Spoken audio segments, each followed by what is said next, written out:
Hi, I'm Ross Newham, lifetime drug-free bodybuilder, and you're watching Natural Aesthetics.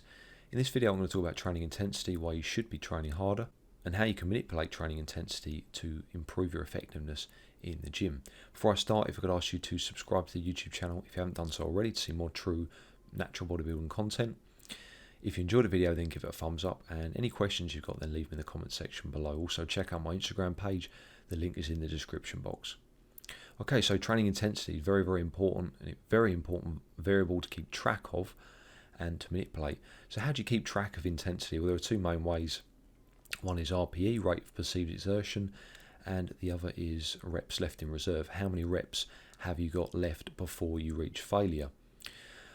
So both are very effective, both kind of the same thing really, but it's important to kind of have an idea of where you are in terms of your training intensity, so then you can manipulate it to see improvements.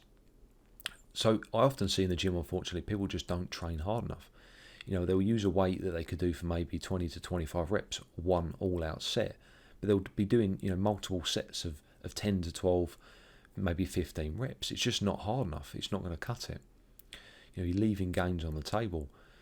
So I think a lot of this comes from the powerlifting kind of percentage-based progression schemes, where you're doing compounds and then maybe a few accessory lifts, but they're not really that big of a deal. Unfortunately, a lot of bodybuilders train in this fashion. They've got kind of hoodwinked into believing it's the way forward.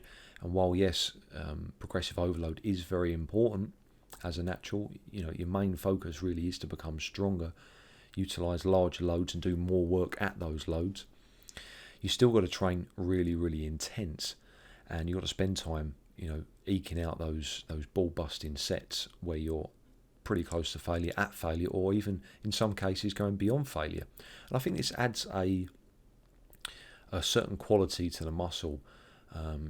It's just my observation. I've got nothing to back this up with, but someone that trains very hard consistently, the muscle mass will just look better than someone that doesn't, in my opinion. Whether it be the graininess, the fibrous quality, or the density, there's just something about it. I can't quite put my finger on it, but it's obvious to see when someone trains hard.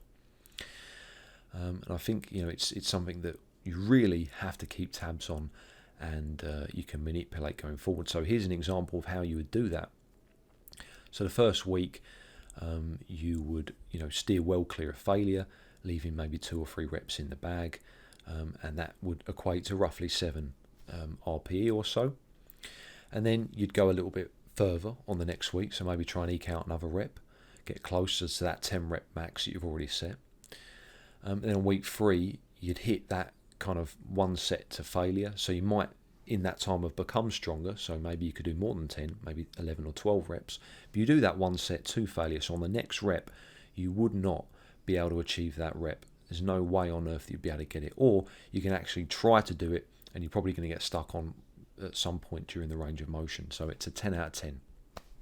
And then you'd perhaps lower the weight and continue with some extra sets to kind of increase that volume, because you don't want to increase intensity at the expense of volume. It's very important that you don't do that.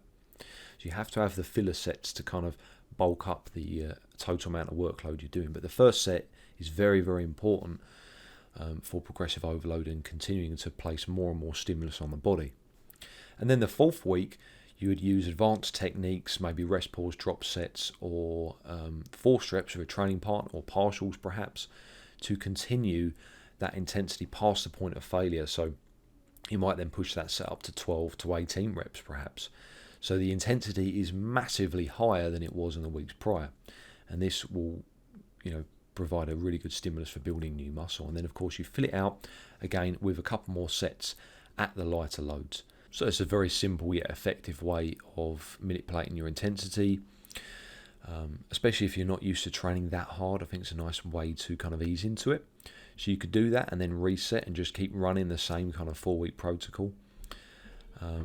So basically the exercises you've been watching, just some examples of my intensity on some of the sets I'm doing. This is week 1 of my training protocol, so the intensity isn't as high as it will be, in the weeks to come. But you can see that I'm getting pretty close to failure on already some of those sets.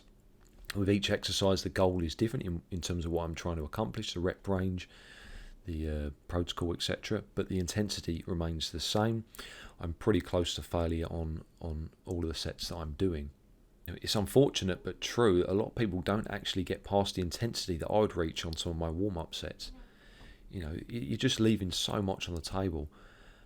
So next time you go into the gym, just try it out. Try and get as close to failure as you can on all of the exercises. If you're doing an exercise, for example, and then able to rest 30 seconds and then go again to do the same reps, then it's nowhere near intense enough. The weight you're using is too light, or you're not doing enough reps at that weight. You shouldn't be able to repeat the same reps, and I see it all the time in the gym.